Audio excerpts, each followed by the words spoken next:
આજે આપણે વાત કરીશું બટાકા, ટામેટાં અને મરચાંની અને અમ, ખાસ કરીને એમને જે રોગો પરેશાન કરે છે તેની. એ આ વિષયને એક ખૂબ જ અલગ દૃષ્ટિકોણથી જુએ છે. અહીંથી જ આખી વાત રસપ્રદ બને છે. સ્ત્રોતો કહે છે કે છોડનો રોગ એ કોઈ અચાનક થતી ઘટના નથી, પણ એને એક સફળ વાતચીત તરીકે વર્ણવી છે, રોગકારક જીવ અને છોડ વચ્ચેની. આ વિચાર જ કેવો અલગ છે, જાણે કોઈ ગુપ્ત સાંઠગાંઠ ચાલતી હોય. બિલકુલ.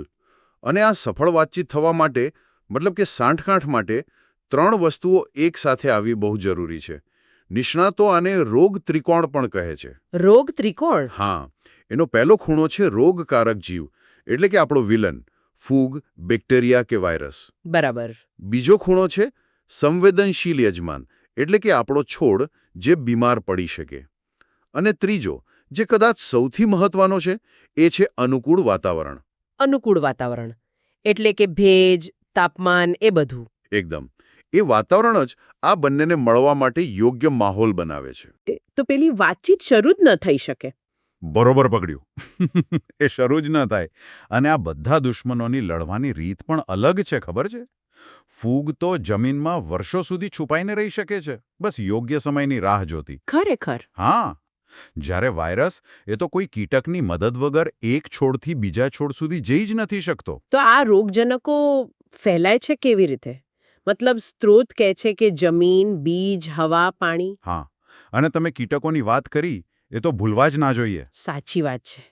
કીટકો તો જાણે રોગકારકો માટે ઉભર સેવા જેવું કામ કરે છે. વાહ, આ તો બહુ સરસ સરખામણી છે. તમે વિચારો, એક નાનકડી મોલોમશી એક છોડનો રસ ચૂસીને જ્યારે બીજા પર બેસે ત્યારે પોતાની સાથે હજારો વાયરસના કણો લઈ જાય છે. આટલી નાની જીવાત આખા ખેતરને બરબાદ કરી શકે છે. બાપરે!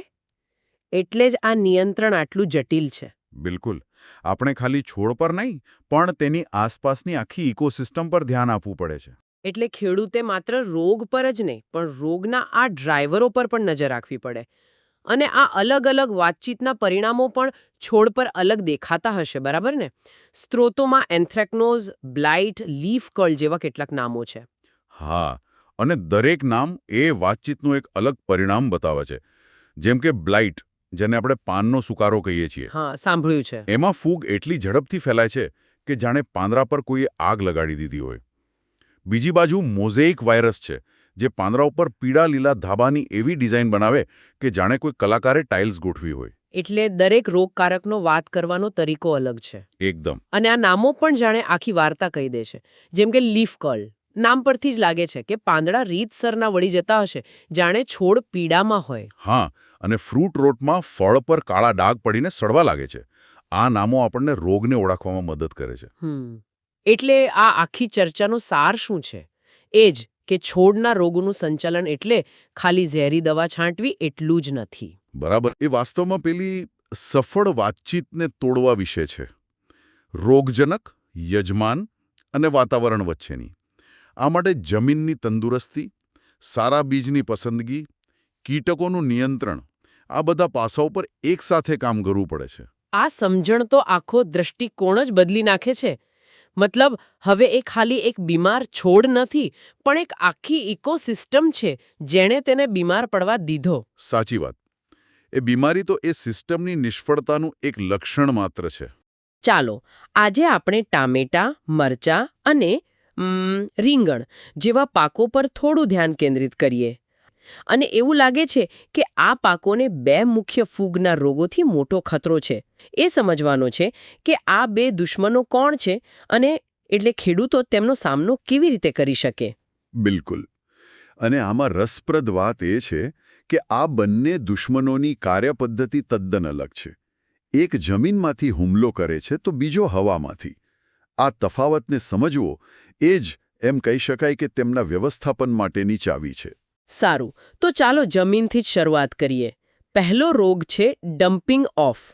આપણી નોંધો કહે છે કે આ નર્સરીમાં જે નાના રોપાઓ હોય છે ને, તેમનો સૌથી મોટો દુશ્મન છે. ચેપગ્રસ્ત છોડ મૂળ પાસેથી જ નબળા પડીને ઢળી પડે છે, જાણે કોઈએ તેમને ધક્કો મારી દીધો હોય. હા, અને આનું કારણ છે ફાઇટોફ્લોરા અને પાયથિયમ જેવી જમીનમાં રહેતી ફૂગ. અને તમે છોડની દુનિયાના અંડરગ્રાઉન્ડ વિલન સમજી લો, જે જમીનમાં છુપાઈને નાના રોપા ઉપર હુમલો કરે છે. અને આ ખાસ કરીને વરસાદની ઋતુમાં સક્રિય થાય છે જ્યારે જમીનમાં ભેજ અને પાણીનો ભરાવો વધુ હોય. ઓ તો જો સમસ્યા પાણીના ભરાવાની હોય તો શું એનો અર્થ એ છે કે નિયંત્રણનો મુખ્ય ઉપાય પાણીના નિકાલની વ્યવસ્થા સુધારવાનો જ હશે? તમે બરાબર મુદ્દા પર આવ્યા છો. એટલે જ સ્રોતોમાં પહેલો ઉપાય ઊંચા ક્યારા બનાવવાનો સૂચવ્યો છે. જેથી પાણી ભરાઈ ના રહે? બરાબર. આ સિવાય બીજો એક ઉપાય છે માટીનું સોરીકરણ. એક મિનિટ, માટીનું સોરીકરણ? આ કોઈ જટિલ પ્રક્રિયા છે કે પછી? સૂર્યની ગરમીનો સીધો ઉપયોગ કરવાની કોઈ રીત છે? ના, તે એકદમ સરળ પણ ખૂબ અસરકારક પદ્ધતિ છે. એમાં જમીનને પ્લાસ્ટિકથી ઢાંકી દેવામાં આવે છે, જેથી સૂર્યની ગરમી અંદર કેદ થઈ જાય અને તાપમાન એટલું બધું વધી જાય કે જમીનમાં રહેલી ફૂગ અને બીજા હાનિકારક જીવાણુઓ નાશ પામે. આ ઉપરાંત મેન્કોજેબ જેવા રસાયણોથી જમીનને પલાળવી અને બીજને ટ્રાઇકોડર્માની માવજત આપવી પણ મદદરૂપ થાય છે. એટલે કે આ રોગ માટે સારવાર કરતાં સાવચેતી જ વધારે મહત્વની છે. મોટાભાગના ઉપાયો તો વાવણી પહેલાંના છે. એકવાર રોગ દેખાય પછી કદાચ બહુ મોડું થઈ ગયું હોય, ખરું ને? બિલકુલ સાચું. આમાં prevention is better than cure નો સિદ્ધાંત લાગુ પડે છે. સારું, તો માની લો કે આપણે નર્સરીમાં છોડને જમીનથી થતા હુમલાથી બચાવી લીધો. પણ જ્યારે છોડ મોટો થઈને ખેતરમાં ઊભો હોય ત્યારે શું એ સુરક્ષિત છે? મને લાગે છે કે આપણી નોંધોમાં હવા દ્વારા ફેલાતા એક રોગનો પણ ઉલ્લેખ છે, અર્લી બ્લાઇટ. અર્લી બ્લાઇટ એટલે કે વહેલો સડો એ મોટા છોડના પાંદડા પર હુમલો કરે છે. પાંદડા પર ભૂરા ડાઢા પડે છે, જે ધીમે ધીમે મોટા થઈને આખા પાંદડાને સૂકવી નાખે છે. આ માટે અલ્ટરનેરિયા નામની ફૂગ જવાબદાર છે, જે હવા દ્વારા ફેલાય છે અને ઊંચા તાપમાનમાં વધુ વિકસે છે. વાહ, આ તો રસપ્રદ છે. મતલબ કે એક દુશ્મન જમીન નીચેથી ભીનાશમાં હુમલો કરે છે અને બીજો હવામાંથી ગરમીમાં. ખેડૂતોને તો બે અલગ અલગ મોરચે લડવાનું હોય છે. તો આ હવાઈ હુમલાને રોકવા માટે શું કરવું? કારણ કે આ હુમલો પાંદડા પર થાય છે, એટલે ઉપાય પણ પાંદડા પર જ કરવો પડે. સ્ત્રોતો મુજબ મેન્કોજેબ અથવા તો ઝીનેબ જેવી ફૂગનાશક દવાઓનો પાંદડા પર છંટકાવ કરવાની ભલામણ કરવામાં આવે છે. તો આખી ચર્ચાનો સાર એ છે કે દુશ્મનને ઓળખવો ખૂબ જરૂરી છે. ડમ્પિંગ ઓફ એ નાના રોપાઓનો એમ કહીએ કે પાણીજન્ય અને જમીનજન્ય દુશ્મન છે. જ્યારે અર્લી બ્લાઇટ એ મોટા છોડનો હવાજન્ય અને ગરમી પ્રેરિત દુશ્મન છે. આપણે જોયું કે આ ફૂગ ચોક્કસ પરિસ્થિતિઓમાં જ વિકસે છે, એક ભેજમાં તો બીજી ગરમીમાં. તો વિચારવા જેવો મુદ્દો એ છે કે બદલાતી હવામાનની પેટર્ન અને ક્લાઇમેટ ચેન્જ, જે ક્યારેક અતિવૃષ્ટિ તો ક્યારેક અતિશય ગરમી લાવે છે, તે ભવિષ્યમાં આ બે મોરચે લડાતી લડાઈને ખેડૂતો માટે કેટલી વધુ મુશ્કેલ બનાવશે. રીંગણ અને મરચાં આમ જુઓ તો આપણા રસોડાની શાન છે. બિલકુલ. પણ ખેતરમાં આ બંને પાક પર બે એવા દુશ્મનો હુમલો કરે છે જે ચૂપચાપ આખા પાકને બરબાદ કરી શકે છે. સાચી વાત છે. અને આજે આપણે એ જ બે ફૂગના રોગોની એમ કહીએ કે જાસૂસી કરવાના છીએ. હા, આજે આપણે ઊંડાણમાં ઉતરીશું. એક છે રીંગણનો રોગ અને બીજો મરચાંનો. બરાબર. આપણે વાત કરી રહ્યા છીએ રીંગણના ફોમોપ્સિસ બ્લાઇટ અને મરચાના ડાયબેક રોગની.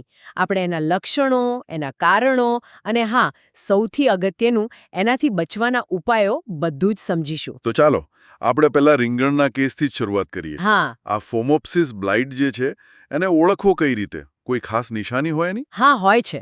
શરૂઆતમાં તો બહુ સામાન્ય લાગે.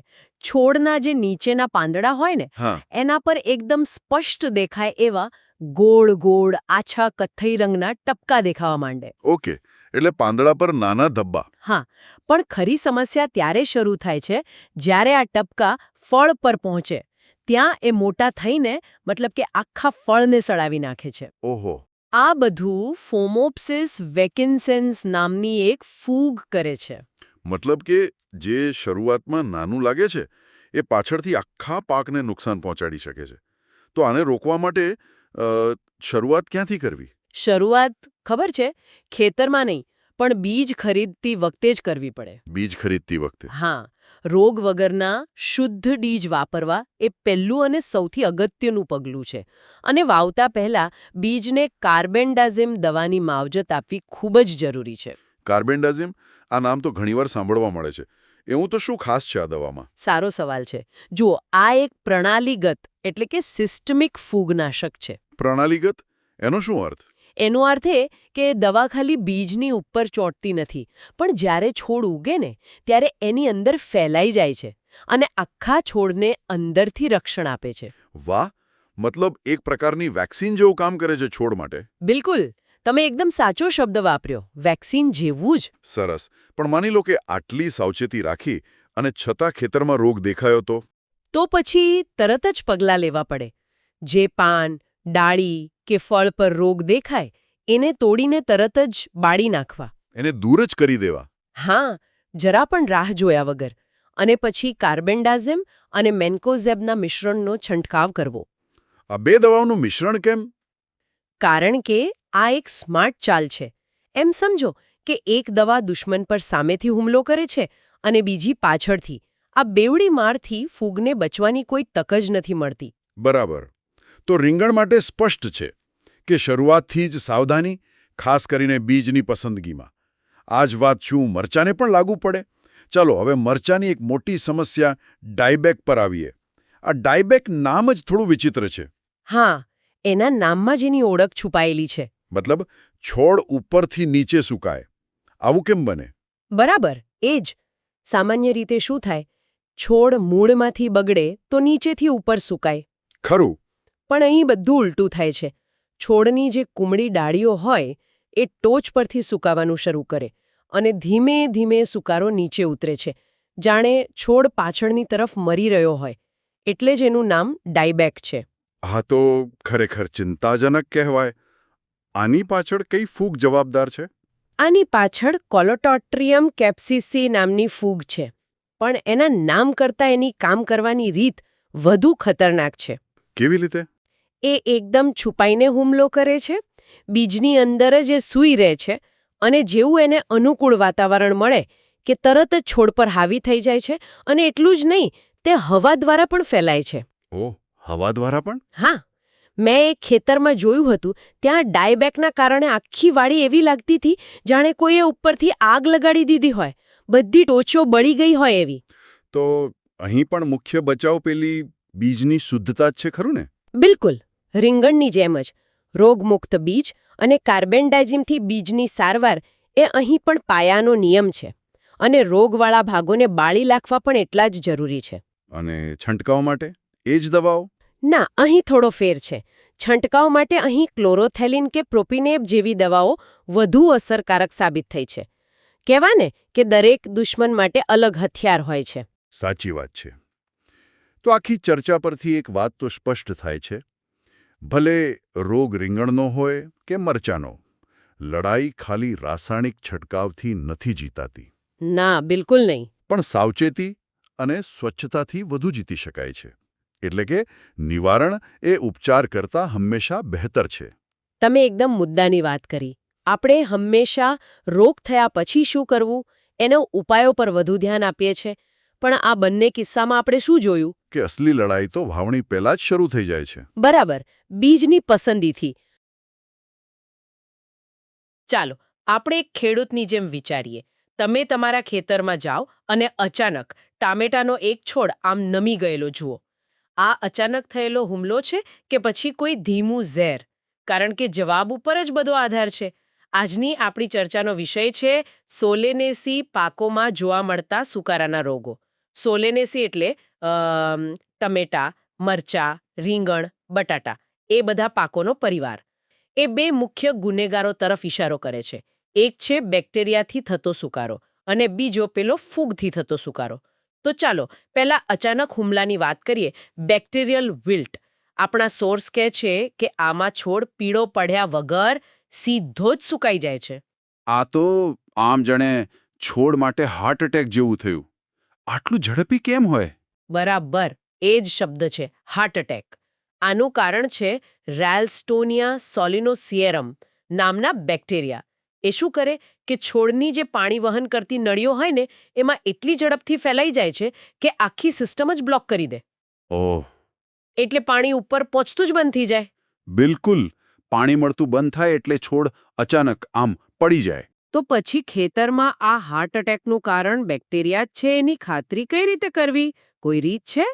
હા, એના માટે સોર્સમાં એક બહુ જ સરળ પણ અસરકારક પદ્ધતિ આપી છે. અચ્છા. જે રોગવાળો છોડ હોય એની એક ડાળી કાપીને એને પાણીના ગ્લાસમાં ડૂબાડવાની. ઓકે. જો એમાંથી દૂધ જેવો સફેદ પદાર્થ આમ ધીમે ધીમે બહાર નીકળતો દેખાય ને, તો સમજી લેવાનું કે ગુનેગાર બેક્ટેરિયા જ છે. અરે વાહ. બસ આટલું જ. એટલે કોઈ મોંઘા લેબ ટેસ્ટની જરૂર જ નહીં. ખેડૂત જાતે જ ગુનેગારને પકડી શકે છે.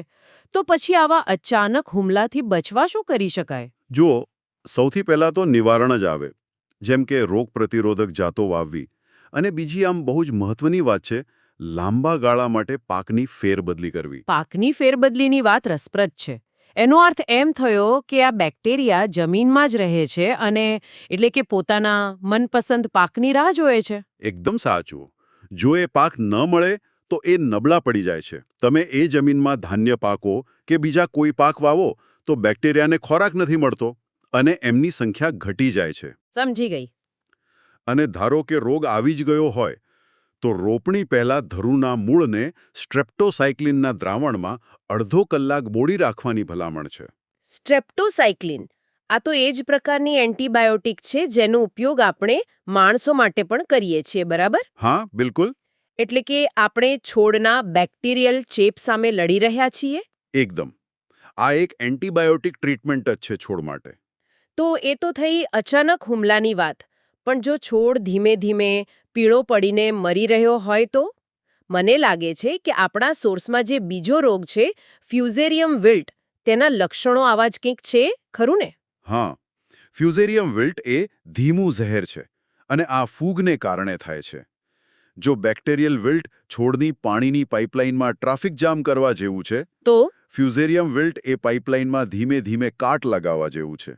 વાહ, સરસ ઉદાહરણ છે. એમાં છોડના પાન પહેલા નીચેથી પીળા પડવાનું શરૂ થાય છે અને પછી ધીરે ધીરે આખો છોડ સુકાઈ જાય છે. અને આ ધીમા ઝેનર માટેની દવા પણ અલગ જ હશે, બરાબર ને? ચોક્કસ. અહીં પેલી એન્ટીબાયોટિક કામ નહીં કરે. આના માટે ફૂગનાશક જોઈએ. સોર્સ મુજબ બીજને વાવતા પહેલા કાર્બેન્ડાઝિમ જેવી ફૂગનાશક દવાનો પટ આપવો. ઓકે, એટલે શરૂઆતથી જ કાળજી લેવાની. હા, અને ખેતરમાં રોગ દેખાય તો ટેબુકોનાઝોલ કે પછી કાર્બેન્ડાઝિમનો છંટકાવ કરવો જોઈએ.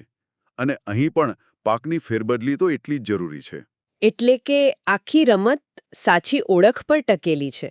જો તમે બેક્ટેરિયા પર ફૂગનાશકનો છંટકાવ કરો તો એ પૈસા અને સમય બંનેનો બગાડ છે. બિલકુલ. પેલી દૂધવાળી પદ્ધતિ એટલે જ આટલી મહત્વની છે, કારણ કે તે તમને સીધા સાચા રસ્તે લઈ જાય છે. એકદમ સાચી વાત. રોગનું કારણ શું છે, બેક્ટેરિયા કે ફૂગ, એ સમજવું બહુ જરૂરી છે. એના પરથી જ જમીનની માવજતથી લઈને રાસાયણિક ઉપચાર સુધીના પગલાં નક્કી કરી શકાય. ખોટી દવા એટલે નિષ્ફળતા. બસ. આપણા સોર્સમાં બંને રોગો માટે પાકની ફેરબદલી અને પ્રતિરોધક જાતો જેવા નિવારક ઉપાયો પર ખૂબ ભાર મુકાયો છે. આપણે સામાન્ય રીતે માનીએ કે છોડનો રોગ મટાડવો હોય તો છોડ પર જ ધ્યાન આપવું જોઈએ, પણ આ માહિતી કંઈક જુદું જ કહે છે. હા. ખાસ કરીને ટમેટાં, મરચાં અને રીંગણ જેવા પાકોમાં એવું લાગે છે કે ખરી લડાઈ તો પેલા નાના જંતુઓ સામે છે. બિલકુલ સાચી વાત છે. તો ચલો આમાં થોડા ઊંડા ઉતરીએ. તો પહેલી સમસ્યા, લીફ કર્લ રોગ. આ ટમેટાં અને મરચાંમાં બહુ જોવા મળે છે. હા, પાંદડા વળી જવાનો રોગ. બરાબર. એમાં પાંદડા એમ નીચેની તરફ વળી જાય, વાંકાચૂકા થઈ જાય અને છોડનો વિકાસ એટલે એ અટકી જ જાય છે, એકદમ ઝાડી જેવો લાગે. અને આ બધા પાછળનું કારણ છે એક વાયરસ. મતલબ કલ્પના કરો કે એક નાનકડી સફેદ માખી આવે છે. સફેદ માખી? હા, અને એ છોડ પર બેસીને એક વાયરસ છોડી જાય છે. અને એ વાયરસ છોડની આખી સિસ્ટમને આમ સમજો કે હેક કરી લે છે. ઓહ! પરિણામ એ આવે કે છોડ પર પછીથી ફૂલ કે ફળ કશું જ આવતું નથી. ખેડૂત માટે તો આ બહુ મોટું નુકસાન કહેવાય. તો આ સફેદ માખી નામના હેકરને રોકવા માટે શું કરી શકાય? માહિતીમાં કેટલાક ઉપાયો છે, જેમ કે નર્સરીને નાયલોનની જાળીથી ઢાંકવી. હા, એક સારો પ્રિવેન્ટિવ ઉપાય છે. અને ખેતરમાં મકાઈ જેવા ઊંચા પાક વાવવા. એ એક અવરોધ જેવું કામ કરે. પણ મને પેલી પીળા ચીકણા ટ્રેપવાળી વાત વધુ રસપ્રદ લાગી. હા, એકદમ સ્માર્ટ ટેકનિક છે. પીળો રંગ છે ને, એ સફેદ માખીને બહુ આકર્ષે છે. અચ્છા, એટલે એ સીધી ટ્રેપ પર આવીને ચોંટી જાય છે. તો એક મિનિટ, આ ટ્રેપ ફક્ત માખીઓને પકડવા માટે છે કે પછી એ એક પ્રકારની ચેતવણી સિસ્ટમ પણ છે કે ભાઈ હવે માખીઓનું આક્રમણ શરૂ થઈ ગયું છે? બરાબર. તમે એકદમ સાચો પોઈન્ટ પકડ્યો. એ બંને કામ કરે છે. એ માખીઓની વસ્તીને થોડી નિયંત્રિત પણ કરે છે અને ખેડૂતને ચેતવણી પણ આપે છે. સમજી ગયો. પણ જો ચેપ ફેલાઈ જાય તો પછી સ્ત્રોત મુજબ એક જ ઉપાય છે. ચેપવાળા છોડને તરત જ ઉખાડીને ફેંકી દેવાનો. ઉખાડીને નાશ કરી દેવાનો. અને પેલી વાહક માખીઓને કંટ્રોલ કરવા માટે ઇમિડાક્લોપ્રીડ જેવી જંતુનાશક દવાઓનો છંટકાવ કરવો પડે છે. ઓકે, તો સફેદ માખી ટામેટા અને મરચાં માટે મોટી સમસ્યા છે. શું રીંગણમાં પણ આવી જ કોઈ તકલીફ છે જે જંતુઓથી ફેલાતી હોય? હા, બિલકુલ છે. રીંગણમાં નાના પાંદડા નામનો રોગ થાય છે. નાના પાંદડા? હા, એમાં પાંદડા એટલા બધા નાના થઈ જાય અને ગુચ્છામાં ઉગે કે છોડ ફરીથી પેલો જાડી જેવો જ દેખાય, પણ એ સંપૂર્ણપણે બિન ઉત્પાદક બની જાય. તો આમાં પણ કોઈ વાયરસ જ જવાબદાર છે? ના, અહીં જ એક મોટો તફાવત છે. આ વાયરસથી નથી થતો. અચ્છા. આ માઇકોપ્લાઝમા નામના એક અલગ પ્રકારના સૂક્ષ્મજીવથી થાય છે અને આનો ફેલાવો સફેદ માખી નહીં, પણ બીજા નાના જંતુઓ, જેને આપણે લીફ હોપર્સ કહીએ છીએ, એ કરે છે. ઓહ, તો કારણ અલગ છે. કારણ અલગ છે, પણ પરિણામ તો એ જ છે. છોડ પર ફળ ફૂલ આવતા જ નથી. તો આને કાબૂમાં લેવાની રીત પણ કદાચ અલગ હશે. રીત લગભગ સરખી જ છે, પણ એમ કહી શકાય કે વધુ કડક છે. વધુ કડક? હા, સ્ત્રોત કહે છે કે રોગના પહેલા લક્ષણો દેખાય ને તરત જ છોડને ઉખાડીને સળગાવી દેવો જોઈએ, જેથી એ બીજા છોડ માટે ચેપનો સ્ત્રોત જ ન બને. બરાબર. એ જ નીકળે છે કે છોડને બચાવવો હોય તો સીધા રોગ પર નહીં, પણ રોગ ફેલાવનારા જંતુઓ પર હુમલો કરવો પડે. એકદમ સાચું. નિવારણ અને ઝડપી પગલાં જ બધું છે, ખરું ને? બિલકુલ. આ કૃષિ વિજ્ઞાનનો પાયાનો સિદ્ધાંત છે.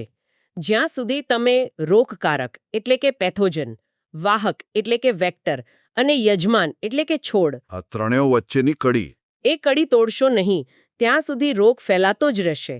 એટલે ખરી લડાઈ તો પેલા વાહક જંતુઓ સામે જ છે. અને આખી ચર્ચા મને એક બીજો વિચાર આપે છે. જુઓ, આ બધા સ્ત્રોતો આપણને રોગ થયા પછીના ઉપાયો બતાવે છે. જંતુનાશકોનો છંટકાવ કરો, છોડને ઉખાડીને બાળી નાખો. હા, એ રિએક્ટિવ ઉપાયો છે. બરાબર. એક એવી સમસ્યા પર વાત કરીશું જે દેખાતી નથી, પણ એની અસર બહુ મોટી હોય છે.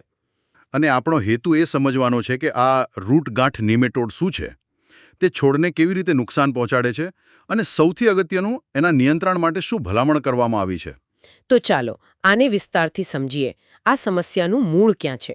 સોર્સ મુજબ આ બધું એક માટીજન્ય કૃમિથી શરૂ થાય છે, જેનું નામ છે મેલેટોગાઇની ઇન્કોગ્નિટા. બરાબર. અને આ કૃમિ છે ને, એ લગભગ તમામ સોલેનેસી કુળની શાકભાજીના મૂળમાં ચેપ લગાડે છે. અચ્છા. અહીં રસપ્રદ વાત એ છે કે આ કૃમિ મૂળમાં સોજો અને ગાંઠો બનાવે છે. ગાંઠો એટલે એક્ઝેક્ટલી શું થાય? હા, ગાંઠો. તમે એમ સમજો કે છોડનું જે મૂળતંત્ર હોય ને, એના પર નાની નાની ગાંઠો બની જાય. અને આ ગાંઠો માત્ર દેખાવમાં જ ખરાબ નથી. ઓકે. એ છોડની જમીનમાંથી પાણી અને બીજા જે ખનિજ તત્વો છે, એને ગ્રહણ કરવાની ક્ષમતા પર સીધી અસર કરે છે. એટલે છોડને પોષણ જ ન મળે? બિલકુલ. અને આની સીધી અસર છોડના વિકાસ પર જોવા મળતી હશે, બરાબર ને? છોડ પીળા પડી જાય છે અને એમનો વિકાસ પણ અટકી જાય છે. હા, અને આખરે તો ઉત્પાદન પર જ માઠી અસર પડે છે. તો આ ગંભીર સમસ્યાનો ઉકેલ શું છે? સોર્સ એના વિશે શું કહે છે? સોર્સ મુજબ આના માટે નેમેટિસાઇડ્સનો ઉપયોગ કરવાની ભલામણ કરવામાં આવે છે. પણ એમનો ઉપયોગ બહુ વિવેકપૂર્ણ અને જરૂરિયાત મુજબ જ કરવો જોઈએ. નેમેટિસાઇડ્સ એ કોઈ ખાસ પ્રકારના રસાયણો છે? હા, સોર્સમાં એક ચોક્કસ ઉદાહરણ પણ છે. કાર્બોફ્યુરાન 3G નામની દવા. ઓકે. એનો 1 કિલોગ્રામ AI પ્રતિ હેક્ટરના દરે ખેતરની પરિસ્થિતિમાં અસરકારક જોવા મળ્યો છે. તો મતલબ કે એક રાસાયણિક ઉકેલ સૂચવવામાં આવ્યો છે? આ ચર્ચાનો સારાંશ એ જ છે કે એક સૂક્ષ્મ કૃમિ, જેનું નામ મેલોઇડોગાઇની ઇન્કોગ્નિટા છે, બરાબર, એ શાકભાજીના મૂળમાં ગાંઠો બનાવીને પાકને ગંભીર નુકસાન પહોંચાડી શકે છે. અને એના નિયંત્રણ માટે કાર્બોફ્યુરાન જેવા રસાયણોનો સાવચેતીપૂર્વક ઉપયોગ સૂચવવામાં આવ્યો છે. આના પરથી મને એક વિચાર આવે છે. આપણો જે સોર્સ છે એ મુખ્યત્વે રાસાયણિક ઉકેલ પર જ ધ્યાન કેન્દ્રિત કરે છે, બરાબર? હા, સાચી વાત છે. તો એનાથી એક પ્રશ્ન એ થાય છે કે શું આ એકમાત્ર રસ્તો છે? ખેડૂતો અને વૈજ્ઞાનિકો આ સૂક્ષ્મ દુશ્મન સામે લડવા માટે બીજી કઈ બિનરાસાયણિક અથવા તો આમ કહીએ તો જૈવિક પદ્ધતિઓ શોધી રહ્યા હશે? આ બહુ જ મહત્વનો મુદ્દો છે. આ જે સોર્સ છે એ ઝડપી અને અસરકારક પરિણામો પર ફોકસ કરે છે. એટલે એણે રાસાયણિક પદ્ધતિની વાત કરી છે.